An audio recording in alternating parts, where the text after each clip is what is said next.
Hey guys, welcome to another episode of By the Horns. In today's episode, I spoke to a Zimbabwean Bitcoiner called Alexandria. Now, Alex is a community organizer back in Zim, and he organizes Bitcoin meetups and gets the local Bitcoin community going. And him and I had a fascinating discussion about what the economic reality is on the ground in Zim today and how Bitcoin is being used across the board in Zimbabwe.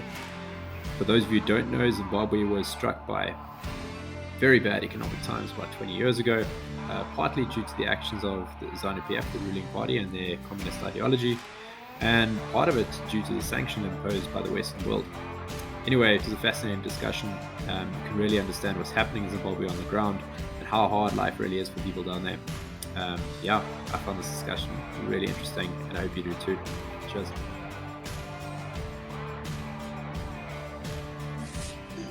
Ladies and gentlemen, welcome to By the Horns, a Bitcoin podcast about South Africa, and I'm joined by returning guest, Alexandria. How you doing, man? Good to have you here. Yeah, I'm also blessed to have you. I mean, first of all, congratulations on the new season, festive season. I'm excited to be the next 2023. Yeah, man. So I say returning guest, that's because we tried to record this end of last year, and then we just had technical difficulties. We couldn't make it happen. So here we are, trying again for the new year. But I understand since we last spoke, you've been to South Africa, did a bit of a tour around South Africa, meeting up with Bitcoiners. You want to tell me a bit about that? Yeah, I managed to go to see Bitcoin Kasi in Mossel Bay, and I felt like, I think they never showed like how beautiful Mossel Bay is and just South Africa is in general, and I really saw and I really appreciate how beautiful South Africa is, because you get to see like the wildlife that's there. You got kudus and all these kind of animals, which is pretty exciting.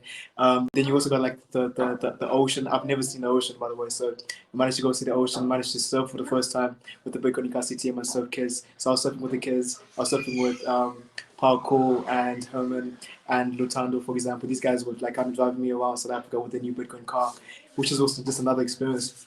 They got this Bitcoin Jeep basically, and it's got horns, it's got like the Bitcoin logo. It's not a Jeep, it's a Land Cruiser, bro. It's a Land Cruiser. Don't confuse the two. Yes. And this Land Cruiser, basically, everywhere we go, we have people like fist bumping, taking pictures, just giving you congratulations. And then even sometimes people are like, "Hey, Bitcoin took my money," just kind of blaming us for if they got scammed from a Bitcoin thing. So I mean, it was such an experience to see. I mean, I was even painting. We even got to paint the Global Bitcoin Fest logo in the townships, because what they're basically doing now is they kind of painting the township shacks basically, and they're painting with these guys' logos, and then they're paying these guys in Bitcoin almost every week, or I think every month, for the advertising space basically. So you got it's this kind of self-sustaining community that's been developed in the Bitcoin cast. You got Bitcoin vendors, and I mean it's something that you just have to go and see. And even at the township itself, it's got like this first class like view of the ocean, because it's right at the top of the hill and it's got this beautiful thing. So it's just a really amazing place, and it's worth going to see for yourself basically. I love what they're doing in Bitcoin Kasi in South Africa. Yeah, man. So for context, for those that don't know, you're from Zimbabwe, and you made the trip up to South Africa to come see what's happening here. And you've been working on Bitcoin in Zimbabwe yourself. Do you mind giving us a bit of background about yourself and how you came to be in Bitcoin? Yeah, so I'm basically a student. I'm a student studying business administration. I chose business administration because I loved investing. I had a passion for investing. I've always been reading about Warren Buffett, even though we don't like Warren Buffett in the Bitcoin community. I've been reading about value investing, and it's only when I started participating in value investing and I saw that there was only one asset class I couldn't outperform, which is Bitcoin. So I started doing my research onto Bitcoin. Joined onto Bitcoin Twitter. I think that was the first time I actually joined. I had a first Twitter account. When I joined Bitcoin Twitter, I met this guy called Lucas, who basically runs a global Bitcoin based Twitter space, basically. And he just basically we interview communities all around the world, talking about what people are doing in these spaces. I think that's where we also met. That's how I met you guys basically. We did a Twitter space in the South African, interviewing the South African team. And then that's where I got my inspiration. I learned that people had all of these communities all around the world, and these communities were responsible for pushing adoption, getting the legal framework done, building Bitcoin businesses, and that's what kind of inspired me to just create my own community, which is called Bitcoin Reach. And we are basically a community that does almost Bitcoin meetups almost every 2 weeks around Southern Africa, but primarily in Zimbabwe. And that's kind of been my journey into the Bitcoin mission and into the Bitcoin space. You've been writing Bitcoin articles for some time, and yeah, that's basically me. Yeah, man. So before we jump into the Bitcoin stuff specific to Zimbabwe, maybe you want to give people a bit of background about the economic situation in Zimbabwe and what's kind of been happening over the last 20 years with Zimbabwe's financials. Yeah, so Zimbabwe is a victim of having the second highest rate of inflation ever in history, ever known to man, right? And I was actually there. It happened about in 2008, where we saw 8.6 trillion% rate of inflation. Like it got to a point where the government could not even calculate the rate of inflation that people had. We had inflation about 100,000% almost every day. You go buy some groceries. You just come back and then like to pick something else because maybe you forgot something. The price has changed, right? You're carrying wheelbarrows or cash.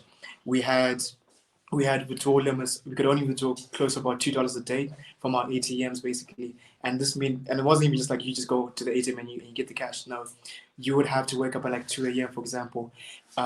You wake up at 2 a.m. You go join this queue for cash, and by the time you get to the till, sometimes by the ATM, you're told that there's no cash, right?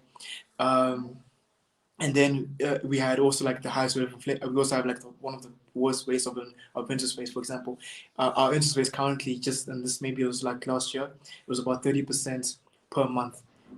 So within just 4 months, you're paying more than the principal itself when it comes to interest rates, right? We're also a suction country, so we have what we call which sanctions where we can't trade. We've basically been isolated from the world because we've been individuals that have abused human rights. Right now, under international law, if a country is unwilling and unable to protect its citizens, the international students have to come and have to step in and now impose punishment on the people who are perpetrating these sanctions. But the problem is they never really affect the targeted individuals. They normally affect the entire population, and we can kind of go into details about that later on. Yeah, so are you saying that the sanctions imposed by the international community on Zimbabwe are actually just negatively affecting the average Zimbabwean citizen and not the politicians?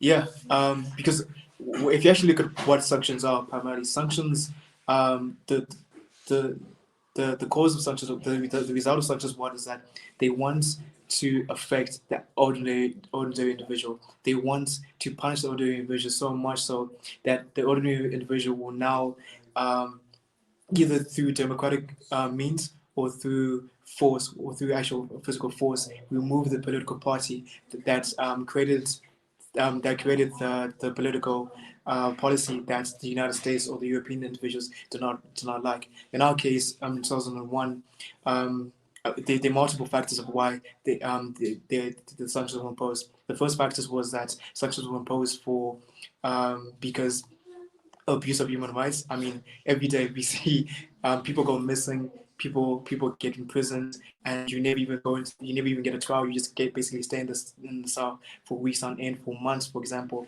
you have political opposition parties being attacked, political parties being attacked. Like when I wanted to go to a political party, for example, I couldn't go because I had to fear either my life or being put in a hospital bed because you can have like a spear being thrown at you, rocks being thrown at you, metal bars coming and completely just being smacked with just things to the point you're actually very fearful. You can't, as a political party or just any you can't gather in any setting with more than 8 people without getting permission from the police. And even when you do get the permission, the police will still come with paper sprays, baton sticks, and all these things to beat you up and stuff. And we've seen this happen before. So massive human rights violations, right? The second thing was also because when the European wanted to come and watch the elections, right? The political party said, you can't come in and watch, and they chased those people who were going to monitor the elections. Then also the third point was because we also had taken back our land.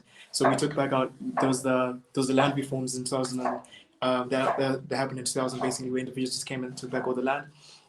Um, that was kind of promised to them. Or it's a very complicated story, but they took back their land by force, and this had never happened in any other country in the world. So America said, okay, we need to kind of make an example out of you, because not only did we take back our land, but we also joined the apartheid in South Africa. We also joined the war in the Congo to fight imperialism there.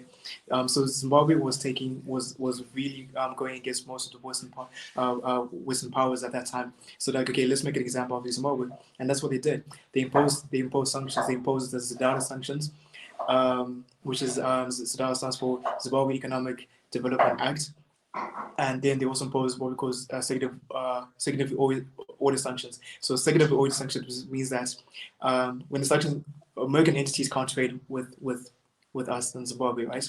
But they're also saying that um, anyone who has bilateral relationships, anyone who does trade with Zimbabwe with America, can't also offer can't trade with Zimbabwe, because if they do, America will impose sanctions on them, and therefore they just say, okay, no, we're not going to do business. That's also the one thing. They also face a penalty, so they can face up to a penalty of $1 million, but even it can go as high as like 200. I think those companies got charged $385 million for dealing with someone who's in Zimbabwe, a penalty, or they can even face time imprisonment for dealing with a person who's sanctioned in Zimbabwe. So what businesses are doing, saying that, okay, we want to de-risk. It's called de-risking. So de-risking is a point of saying, I don't want to risk getting penalized by America, so let's completely not do any business with Zimbabwe at all. And this also affects people like me, for example, because I can't get any financial services. I can't do businesses with any companies outside of Zimbabwe, and even Bitcoin businesses. Like I can't work with Paxful, with passports. Bitcoin magazine is not even supposed to be hiring me. You can literally see that on the contract on the side. So just from an employment point of view, I can't get services, just utility services, for example. And then I can't get goods. Passport couldn't say they hard wallets to Zimbabwe basically for that. So America was like, how do we isolate Zimbabwe from everything, right? And this completely, what we've seen, it really completely devastates the economy of a country. Not to say that um, the politicians don't have a role in that, and we can go into that a bit more. Yeah, so I mean, the American sanctions angle is one that in South Africa we don't hear about a lot, and I would assume the world hears about it even less than.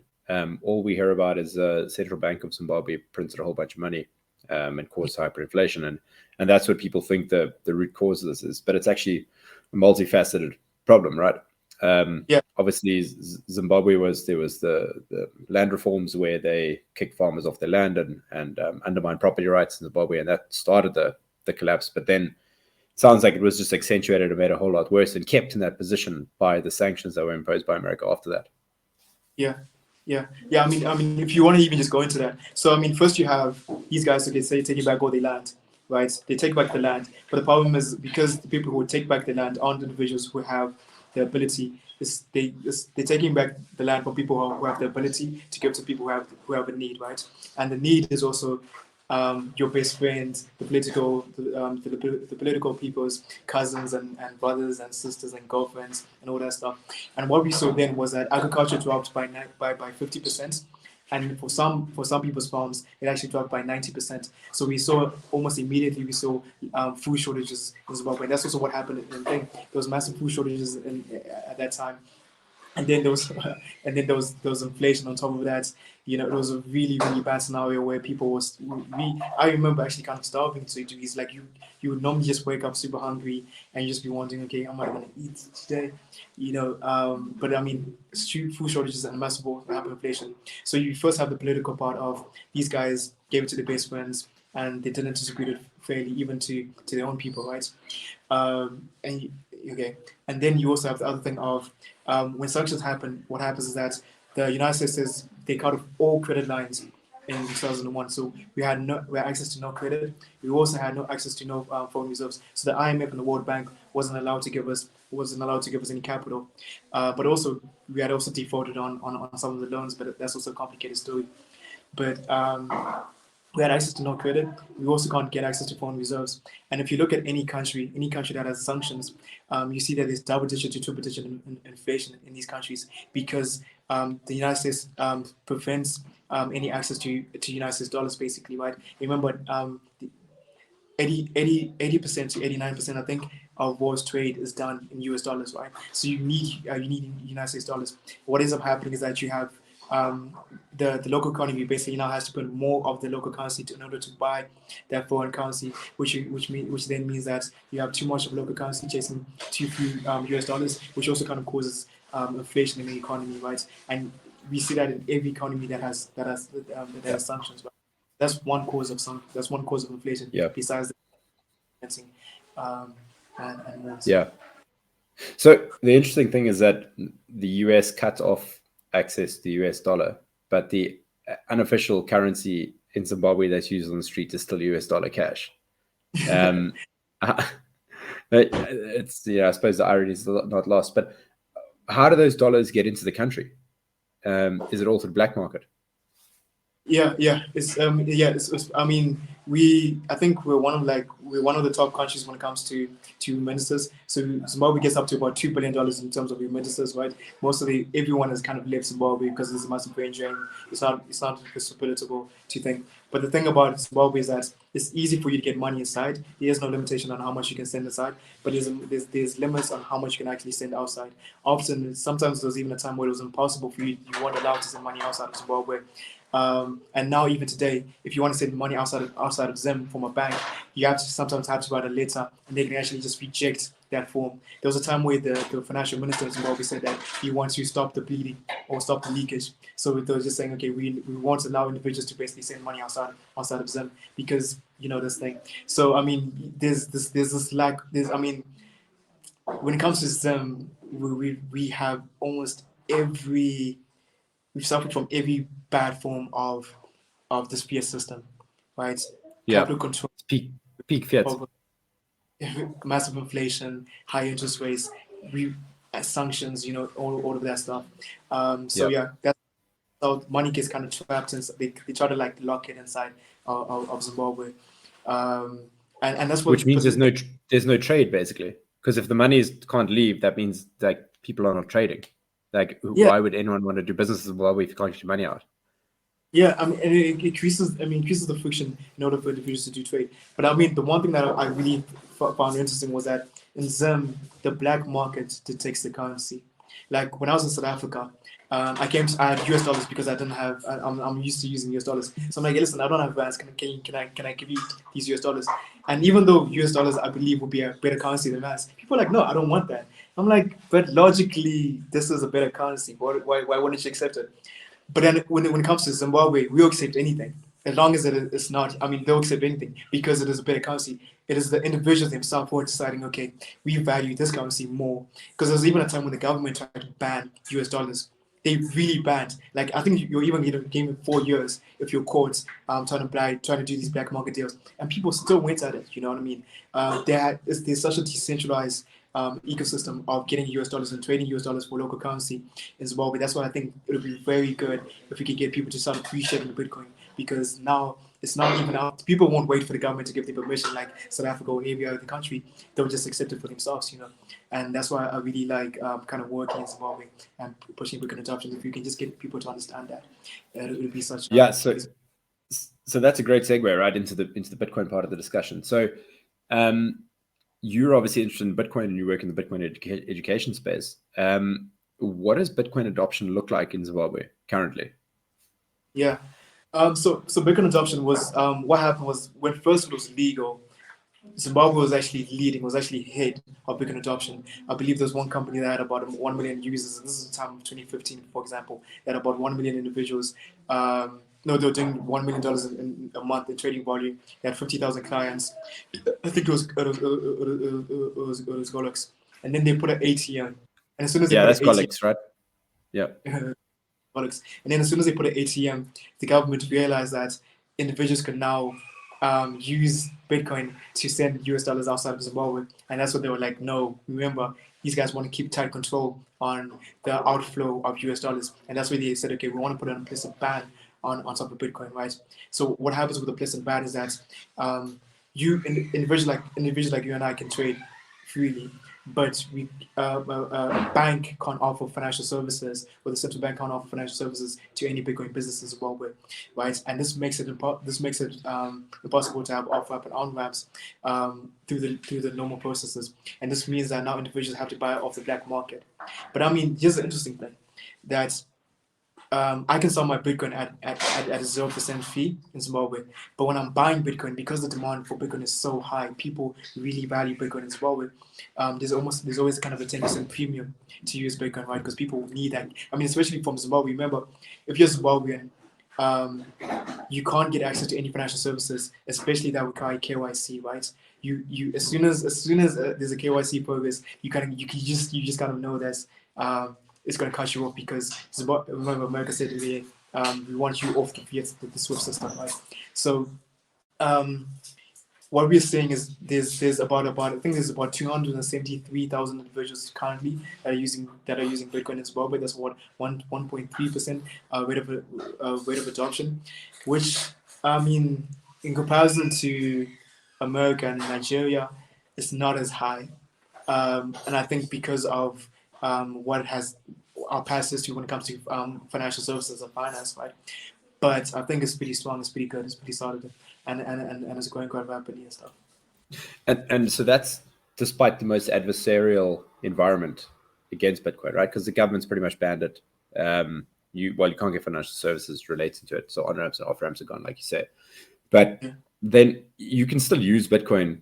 No one's going to come and arrest you yet if you're holding Bitcoin in Zimbabwe. Is that correct, or is it illegal? Yeah, yeah. So you can still use Bitcoin, but I mean, it's extremely an implicit ban is one of the worst. Actually, we have an implicit ban, and then we also have sanctions. So these two things, like it completely devastates or discourages any Bitcoin businesses from coming into Zimbabwe, right? And this significantly impacts our ability for individuals to have an incentive to kind of learn about Bitcoin. So, for example, in America, because there's Texas is one of the biggest mining centers in thing, right? And these guys are going to hire engineers, they're going to hire accountants, they're going to hire all these guys, right? And they're going to learn, okay, listen, just because I have my Bitcoin job, I'm going to really kind of learn about what it is. And then you're going to have all these people who already have these Bitcoin jobs hosting Bitcoin meetups and stuff, just because they're really kind of entwined in an industry. In Zimbabwe, there is no one employing individuals. And there is no this. It's like when I got into South Africa, which is very different. Is as soon as I get into South Africa and I go into the How train station, I can see Bitcoin, or I can see blockchain. I can see Bitcoin logos basically, right? I can see Bitcoin posters all over. I even know there's a Bitcoin University in South Africa, for example, right? I mean, there's Bitcoin in custody, so you can see Bitcoin on a regular basis. In Zimbabwe, there's none of that, right? And businesses can't even accept Bitcoin. Because again, if they accept Bitcoin, how are they going to convert back to fiat in order to pay the expenses, right? Which is a big problem. And if they do want to convert back to fiat or buy Bitcoin, for example, there's a high premium. So that significantly deteriorates our ability for us to orange bill individuals. But I mean, it's not going to stop us. We're still going to try our best to basically create and foster that adoption. So then what's the main driving force of adoption in Zimbabwe then? Is it the store of value angle? Because is it transactional? I don't see it being transactional so much because people want to be able to trade. What's driving the adoption? What's driving the adoption is actually transactional. I mean, even though there's a 10%, I mean that 10% premium is coming because the demand for it is so high. It is people are using that as a remittance payment. Because I mean, think about it. You can't go to the bank and transfer value outside of Zimbabwe. You have to write a letter, and even then you can get rejected, right? Or you have to now go to individuals, or you have to go on the black market, for example, and then you also have to know these people have to know someone. So like the process for you, in order for you to do a transaction or remittance deployment outside in Zim is like this: you find someone who has US dollars in Zimbabwe, right? So you have US dollars in Zimbabwe, then you need to find someone who has rands, the equivalent amount in South Africa. And only when you find that equivalent amount, which can take weeks or months, do you then say, okay, let's trade, right? So that's like a massive headache when you can just go and say, okay, Wow. listen, I'm gonna pay this premium to use Bitcoin and transfer the value outside of Zimbabwe really quickly. The nice thing about me is that I get my Bitcoin because I get paid in Bitcoin. So whenever I was doing remittances, someone in Botswana, for example, or when I was in South Africa and my confidence back here in Zimbabwe, it was just one of those really quick, no fee at all. So that's one of the things that we're really trying to work on is also just reducing that fee down to about 3%. Okay.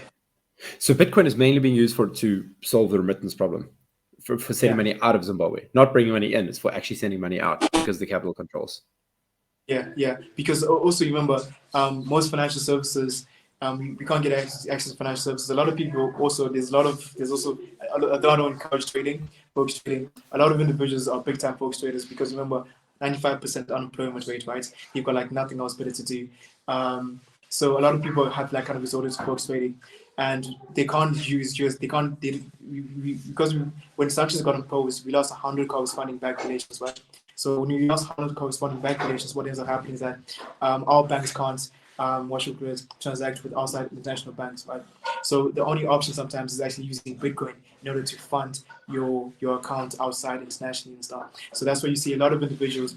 I mean, most of the time, whenever I'm hosting these Bitcoin meetups, and people who've interacted with Bitcoin, they say, "Listen, I don't care what Bitcoin is. I don't know what it is, but I use it as a way to get money because it's so easy. There's especially when you and then even when it's coming from like sending money inside of them, it's the cheapest.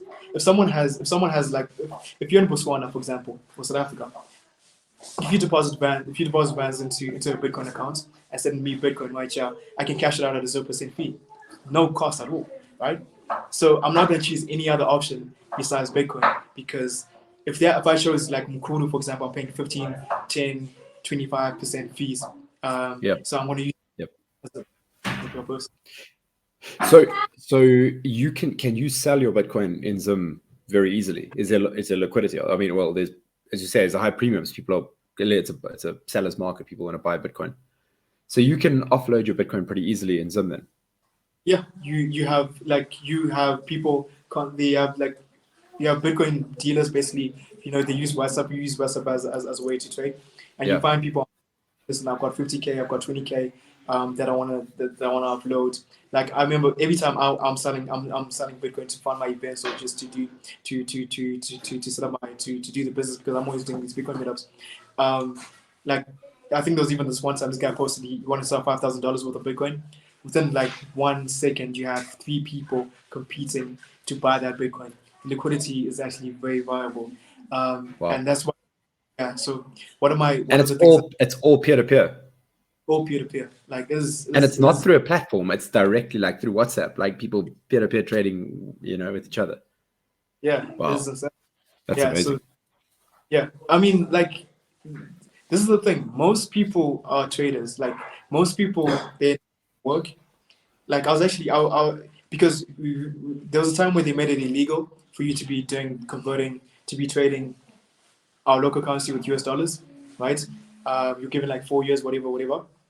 But you still find the entire streets will be filled with money changes of people holding bricks like this of our local currency, and also maybe a brick like this of US dollars, and they're just sitting there in the open. Like so, most people their only job is converting is being these arbitrage individuals is trading these arbitrage currencies and stuff, trading different currency pairs.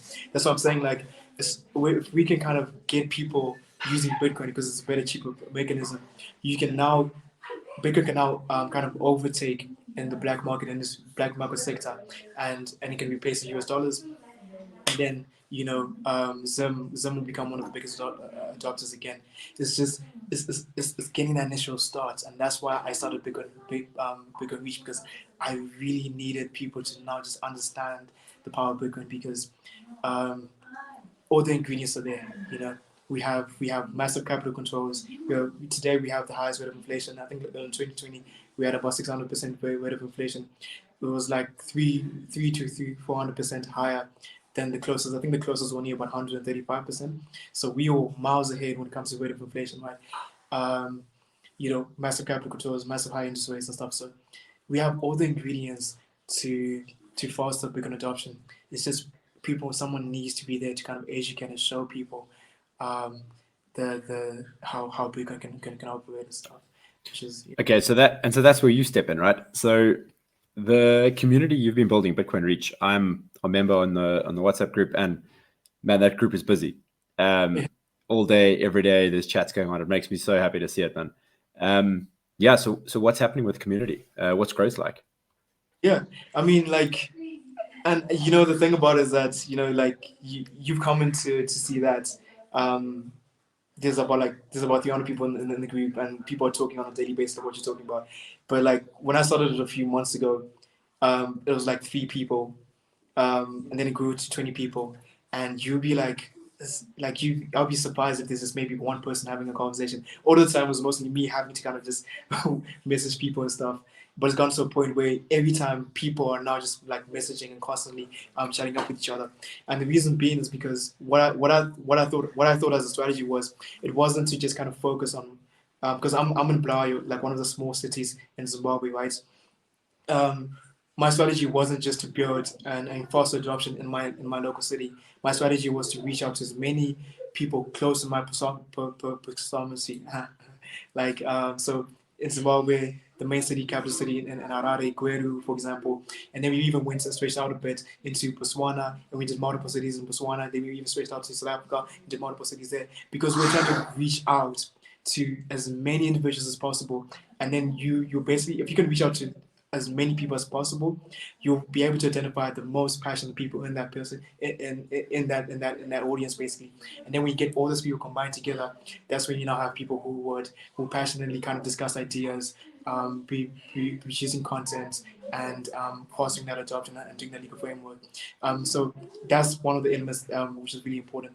The other thing that was also kind of really great about it was that um, we've been able to go to multiple we've been able to get multiple sponsors, and we've also been able to get we're now kind of working on going to universities and stuff, and that's one angle that I'm really trying to go out to is how do we get into universities um, in our nations and stuff, or yeah, in these multiple nations and stuff. Yeah, man, it's great, and just like an anecdotal evidence from my side, looking at the group. So in the beginning, when I first got on the group, quite soon after you guys started, like often there's people pitching their Bitcoin scams on the group, So someone will be there saying like, okay, this is like some trading thing, whatever. Yeah. And like that would normally like last for a few hours, that we run and people will ask a bit like, what is this? And like now, when those messages pop up, everyone's just like, that's a scam. Get out of here. Kicked off the group. So like Yeah. the level of toxicity that's built up in the group is like, it's good. It's a lot. And it's like zero tolerance for scams. Because Yeah. I mean, I assume Zimbabwe is like South Africa. Like the people use Bitcoin to scam people with like all the time, permanently. Yeah. I mean, like for me, I've always like the level of toxicity is like is really really high. Like I've noticed some people like have like some people kind of even leave because like they would just like I remember this one guy who was pushing his folks thing, and we warned him not to push folks again in the group, and then he did it again, and someone just this one guy, especially because he was from America, he comes in and just starts kind of ranting at the guy, just really bashing the guy. So like our group is extremely toxic. Even if you come to like, there's a video that I lost. I was so sad about it. But even when I was hosting my last meetup in Blayo, I asked people, "Do you know what Ethereum is?" And none of them knew what Ethereum was. They didn't even know how it worked at all. It was just all they knew was Bitcoin. That's all they knew, right? So it become like people have just like it's crazy how people are now just so fixated about it. And I think also that's one other thing about Zim is because in other nations like Japan or any other country, what happens is because um, adoption starts occurring in the nation, and then exchanges come, right? Exchanges come, and then these exchanges are promoting their own tokens or these other tokens that they can make massive cash on, right? And that's what is that's why you see like this massive shitcoin adoption in those countries, for example.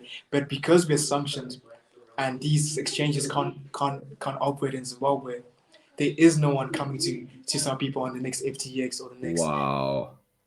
So you guys are shitcoin free in Zimbabwe. Yeah, like It's I amazing. come It's I kind of come lucky. and you guys do a meeting, and then people you got people talking about crypto this. I'm like, what? What is what's going on here? I'm just like, damn, this is kind of new to me. I don't know how. It was like it was really because it was pretty bad. But yeah, there is no one that can promote their own altcoins Yeah. more than in Zim. So the only thing that's going to foster is something that is big that brings utility to Zimbabwe Yeah. and Yeah. has Yeah. both liquidity, right, and has built the best brand. Bitcoin basically has done well in Zim, and yeah, so that's what like I love Zimbabwe out of every other country because um, well, I mean, there was this guy who talks about the videos that show me the place that has more or has the most problems. That's the place you want to be. That's where you can make kind of the biggest impact because you can offer the solutions. But then also, um, we're free from all this other kind of brainwash that's included in Zim and stuff.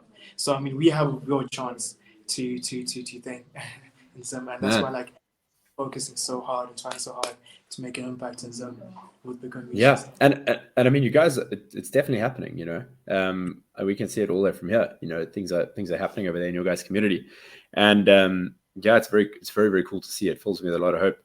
Um, but just to shift gears quickly onto the gold scene. So, kind of towards the end of last year, maybe middle of last year, Zimbabwean government said they were issuing gold coins.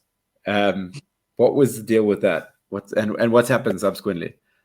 Yeah, I mean, so this is the government. I mean, this is the government really admitting that okay, they don't know what the hell they're doing because they're like, okay, listen, we understand that we have a massive hyperinflation. Let's issue gold coins so that you guys can have a better store of value, right?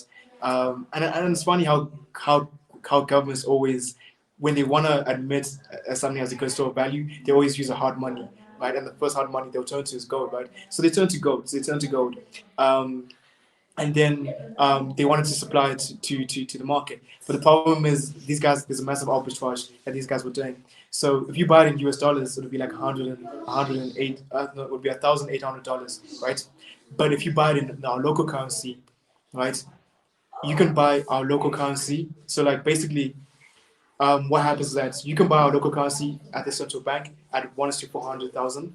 So it's 1 to 400. But in the black market, you can buy as 1 to 800. So there's like 100% difference, right? Or like let's say just a 50% discount, basically. So if you buy like either US dollars or gold from the central bank, you buy that at 1 to 400. So basically, you're buying the gold at half the premium, half the price. And then you come back and sell it in the black market, and you get basically 100% return on your investment. Or I think there was actually a 300% difference. I'm sorry, 30% difference in that from what I heard. And people did that. The richest people went. So people were just arbitraging the government. The Yeah, people I with mean, money. Oh, so government officials were arbitraging them with the government, basically, because they're the only yeah, people with money. yeah, because they're the only people with money. None of the local citizens that have money, and I mean, and these guys do that with US dollars and they do it with gold. So they're always just trying to find ways to rob the individuals. I mean, they robbed us through inflation, highest rate of inflation. Zimbabwe also is one of the most taxed countries in Africa, right? If you actually compare our food prices and commodity prices for basic goods and services in South Africa, Mozambique, Botswana, Zimbabwe, just in SADC region, we actually have the highest prices, right? So we have the lowest wages, but we have the highest prices. And when I talk about lowest wages, there are times where wages went down to about $22 a month for a civil servant, right? So you have $22 a month as a wage, but your living costs above 500 US dollars to live, right? So you find people as like you haven't seen the end days of the economy, I mean, Iron Man talks about how like if you ever want to see the end of a society, just watch the money, right? Money is a barometer of the society's society's fatality or something like that, along those lines. So like you see that Zimbabwe exactly, as soon as Zimbabwe economy currency collapsed, the society itself collapsed. And yeah, you see massive school dropouts, people dying from basic illnesses that could be treatable, but because they can't afford the medication, they can't afford education. Individuals won't get the proper skill sets, they won't they won't be able to feed themselves, and they also won't be able to afford basically healthcare. And yeah, people dying from starvation. There's a thing called 1-1, where sorry, 0-0-1, where you only have one meal a day and you skip lunch and thing. And even that one meal is like cabbage with salsa. Salsa's like mini meal, basically. Man. And so I've been to Zimbabwe a few times. It's our neighboring country, but it's very far away from where I live in Cape Town. But I've been lucky enough to go there a few times, and it is the most beautiful, most fertile, place on earth. Like, it's an amazing country, especially when you compare it. No, I don't want to throw shade at Botswana, but if you compare it to Botswana, which is pretty cuck compared to Zim, like, it's dry and dusty, and Zimbabwe is like green and lush and very fertile. But the biggest contrast for me that I saw was coming from Mozambique. Mozambique was the poorest country on earth, and like so underdeveloped. And then you go to Zimbabwe. I was last in Zim maybe like 2013, so like 10 years ago. And even then, Zimbabwe was still like 100 years ahead of Mozambique in terms of development. Even after like 15 years of like economic collapse, the infrastructure was still there. Obviously now it's 10 years later, it's broken down a lot more. And Mozambique's come up a bit, but Zimbabwe is still far more developed and has far more infrastructure than Mozambique does. And so it's just so sad to see like a country that once was quite prosperous by like many metrics. If you just look at like education levels in Zimbabwe, I mean, people were well educated. There's a lot of infrastructure, roads, mines, all that stuff. It's just so sad to see, man. Yeah, if you want to get into that, like, Zimbabwe has everything. We have gold, we have diamonds, we have lithium. We actually starting to actually do our research into finding oil. For example, I think there was a company that invested, I think it was $13 million into looking for new oil wells in Zimbabwe. We have the Seven Wonder Victoria Falls, right, the biggest waterfall. We also have the biggest man-made lake, Kariba Dam. And then we also have the Big Five. So lion, buffalo, leopard. I forgot that. Rhino. Rhino and cheetah. It's not elephant. Yeah, it's probably elephant. You're right. Not the cheetah. Cheetah's number 6. Yeah, so we have it all, but what you see then, what happens now is that I think because there's so much that can be gained, the greediest individuals came, and that was the problem, is that the greediest, the amount of wealth that was there brings the most greediest and ruthless individuals, and the most greediest politicians, right? We lose close to $1.2 billion in gold smuggling from these politicians, right? They've even just recently they banned the exploitation for individuals to export lithium, right? So they can't export lithium, but the government can still do so, right? You have most of our electricity lines are being stolen. And apparently there was a government official that was actually reported having one of his car exporting these copper lines, right? And it's like really devastating. Like when these guys come and steal your copper lines, the whole neighborhood, like our neighborhood, had to pay about $7,000 in order to replace our, like, individuals themselves had to replace that, not the governments themselves had to replace that. So it has a massive effect on actually the population, and it's very different compared to, like, imagine if you're Dubai, where these governments actually reinvested that all these resources and all the money they return. Zimbabwe would have been far worse, but no, we have the same fate as like Congo, where they just have massive wars over the natural resources and stuff. And it's not far from getting ugly. It can get ugly again. So no matter time, we've got elections next year. Yeah, man. So on that, what's keeping Zimbabwe in the position? Something's got to give, right? Something's got to change at some point. Do you see anything on the horizon that gives you hope for that it might change? Do you think democratic processes are going to be able to rectify it? Do you think ZANU-PF is going to give up power if they do lose the election democratically? Like, what's the reality on the ground?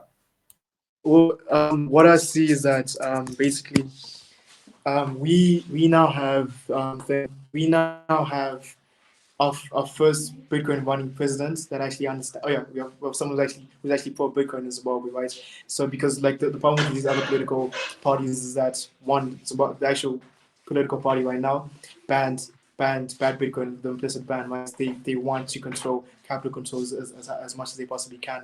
But then the other political party doesn't understand Bitcoin at all. But now you actually have the new political party called Robert Chapman, and he's starting his new party called the Democratic Union of Zimbabwe, and he's massively pro Bitcoin. Like he actually understands it. He's one of his biggest policies in that. But it's not even just when it comes to pro Bitcoin. I mean, he understands the importance of justice, of having a proper justice system, of separating the state from the police and the army, for example, of having proper people who kind of who actually know what they're doing, and people who actually have experience building in that facility, right? Because even the problem with just before these guys, it was the people who were in charge, or people who maybe fought a war and then got, and they said, you guys owe us this, but they had no ability and no understanding of how to build businesses and the businesses that they took by force, for example.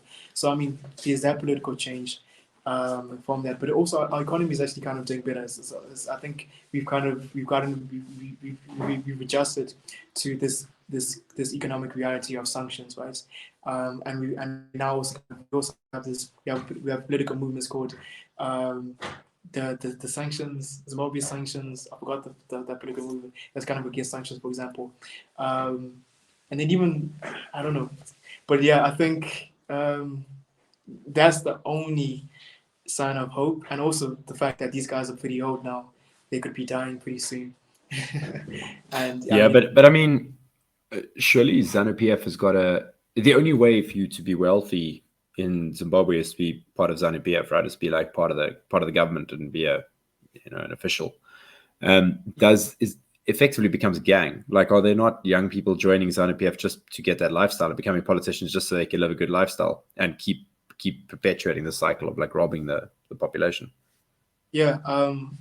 My last no, so the ex before my last girlfriend, she when we started dating, she wasn't in any political party, and then as soon as she saw the kind of money, I think it was because of the elections, and what happens during the elections is that these guys start giving youths 4x4s, Hiluxes, right? And so everyone starts to try to compete to get these, to move up the hierarchy of the ZANU-PF ladder, so that they can get the Hilux, or they can get equipment for farms, or they can get the land, or they can get mining claims from the ZANU-PF guys, right? Um, and so my ex, she joins on PF, and I think like it was just this one time I saw a message on the phone, and only the message that you see on the phone will be some other guy who kind of breaks your heart. But no, I saw ZANU-PF, and I'm just so against politics as a whole. I'm a libertarian, but to then be in support of a dictatorship that is responsible for the deaths of individuals, right? There's been genocides. There's actually been proven. Yeah. There's been deaths. There's been deaths from people being unable to afford medical care because of the amount of on it. There's been deaths from these guys attacking political opponents, right? Yep. There's Morgan Tsvangirai wife, right? Yeah. Yeah. I mean, so it's like blood. That's blood money. Like that's really blood money. And then her thoughts, and so she always used to say, "Listen, I'm joining into ZANU-PF because I want to steal from the government." And my argument is that you're not stealing from the government, because the government is robbing the individuals themselves. You're not stealing from individuals basically themselves, right? Because what happens is that the government basically just prints more claims as an indirect tax to the individuals, right? Prints more claims and then buys the wealth that the individuals that themselves are producing, right? And then the financial minister is earning like $7,000 per month. Yet someone in Zimbabwe, yet a teacher, some servant is earning $22 or $400, and they can't afford medical care, right? And then people nurses. So I was like, every day I used to just kind of just keep like, why would you do something so heartless, for me? But that was and what you find is that a lot of people aren't intellectually inclined, so they can't see behind the present moment. They don't have that. They don't have low time preference. They have high time preference due to the fact that the economic conditions are kind of forcing you to just think of the present moment today as fast as you can, right? Because remember, you need to eat and you can't afford to eat anything at all. So yeah, a lot of people are now kind of joining this political party, the same political party that has destroyed their livelihoods completely, and is the reason why they can't get that education, for example, right? So so yeah, that's one of that's one of the things that um, is really heartbreaking to see in Zen, and they can't understand it. It's pretty sad. But yeah, I literally we actually broke up because I kept giving her lectures every day about it, and yeah. Is she driving a Hilux now? And the funny thing, this is where it gets really funny, because I said to her, if you support this political party, the same political party that has brought down our economy, you will see you'll be a victim of this. And I kept trying to warn her of the same thing. But at the time, she had a job, she was getting land from the government, and now the job is gone, right? Because the economy is dead, right? The job is gone, and now she's kind of stuck, and you're stuck in the same situation, right? And now you can't even get employment, and now she kind of has to face the economic reality, the harsh economic reality of stuff now, and and this is what's going to really make, and I don't know if it's going to make her think about her political choices, but I think it is something that you will question, because now when you don't have electricity, when you don't have food, when there is no hope of getting any job or any source of income, you then start looking, okay, why is that, right?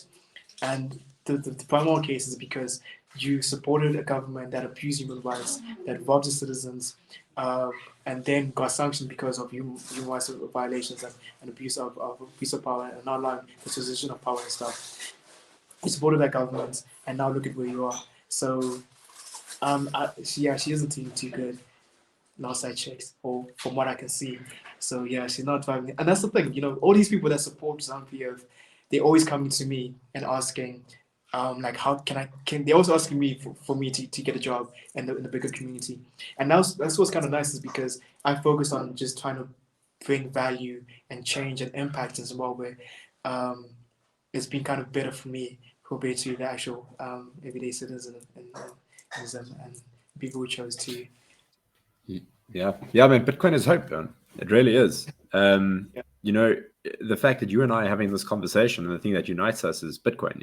And the fact that you were in South Africa early in the month, surfing in Mossel Bay, like, seeing the sea for the first time. If it wasn't for Bitcoin, like, that wouldn't have happened. And there's no CEO, there's no marketing team, it's just this protocol. Like, it's insane. That someone can breathe life into something, and it all comes back to proof of work, really. None of this works without proof of work, and it's out here changing lives in Southern Africa. It's amazing. Yeah, I mean, and that's what I was like when I started Bitcoin Reach, and I talked to a few of my friends. I'm like, guys, listen, if we can just start creating the message and create the community and harvest this thing, I I know we can go somewhere. And people just looked at me like I was crazy, and thing. And I just kept at it. I just kept pushing it as hard as I possibly can. And lucky enough, I was able to get a job working for podcasting, able to get jobs to create just in the educational space, for example. And then now even these jobs kind of take me to places as far as Mossel Bay, right, where I get to surf and to visit all these cool places and stuff. And then they see it for themselves, and then they're like, "Hey, Alex, can you please help us get a job? Can you please help us get into the Bitcoin space?" And I was like, guys, I kind of told you about this, and like later on, just wake up, like thing. And I think also I think the only thing about it is that it is so early. It's kind of the wild west because you can't just wait for someone to give you an opportunity. It's not really that you create a job. It's more of you actually being there and creating the opportunity yourself. Right? Yeah, You exactly. business. Then people will say, okay, this is something we're supporting. People will support you with it. Proof of And work, man. It's proof of work. It's the only way. Yeah. That's the only way in the Bitcoin ecosystem. Otherwise, you are going to be stranded for a while. Yeah. Which is Yeah, good. exactly. And the beauty of Bitcoin is it's neutral. So like no one can stop you from joining it. So Yeah. anyone who wants to join and work on Bitcoin, like it's free to join, man. Like come and get involved. And we've seen it locally here as well. Like we started our own local Bitcoin, like Bitcoin only maxi group. Yeah. In the beginning, it was like 10 of us, and now it's like over 150 people, and it's super active. And it's just, just here in it's mainly Cape Town, but there's a few guys in Joburg as well. But this year, so in the last 3 weeks, Bitcoin meetups have popped up, in 3 different locations, just based Oh on wow. people chatting on that group, and like it starts gaining momentum. Like you gotta feed it in the Yeah. beginning. It's like a flywheel, but once it gets going, it's much bigger than you. It's much bigger than even your local community. Like it takes Yeah. off and it taps into a whole nother source of energy. Yeah. Yeah, it's a beautiful thing, man. It really is, and it changes lives. Yeah. And that's what I like. That's what I was really like. That was my vision from the early start was that you at the beginning, like people don't even like some at the beginning. Some of these people aren't even Bitcoiners. Like for me, for example, in Zimbabwe, you were starting from nothing. Like when Anita Porsche came to Zimbabwe, she was really. I saw kind of this slight devastation of just, it's really someone's really back. Like, and I saw that too. It wasn't people who were like really hardcore Bitcoiners, right? But it starts with you converting people to Bitcoiners sometimes. And then just reaching out, and then these people will know people who are Bitcoiners themselves, and then they'll invite them into the thing, into the group, right? And then if you just consistently do that at a specific region, what ends up happening is that people just start like realizing that this is a space. So that's what like one of my next focuses is on just how can I get to much larger audiences? And if I can get to much larger audiences, all I need is maybe about 5 or 10 each time I do these interactions, and the community itself will go to such a large group that it will no longer be me needing to fund these events, because normally in these events I'm actually feeding people and buying them drinks. But what ends up happening is that you end up having people who are just so passionate about Bitcoin who just kind of buy their own drinks just to link up, and that's how the revolution starts. But it needs that we need someone to just kind of pave that path at the beginning and Yep, stuff. man. And if people can organize Bitcoin meetups in Zimbabwe, like to everyone else watching, like what's your excuse? Like if Alex can organize Bitcoin meetups in Bulawayo and Harare under the conditions that you're working under, like what's everyone else's excuse? Get involved, Yeah, guys. I mean, like, if you think about how hard it is, because one, you're dealing with people who have no income. Two, like the average person my age, if you ask them, okay, how much are you earning? At first, it started at $15 to $10 a month, and then it went up to about $40 a month, right? And then you have a few people that earn about maybe $100, maybe $400, but it's very, very few.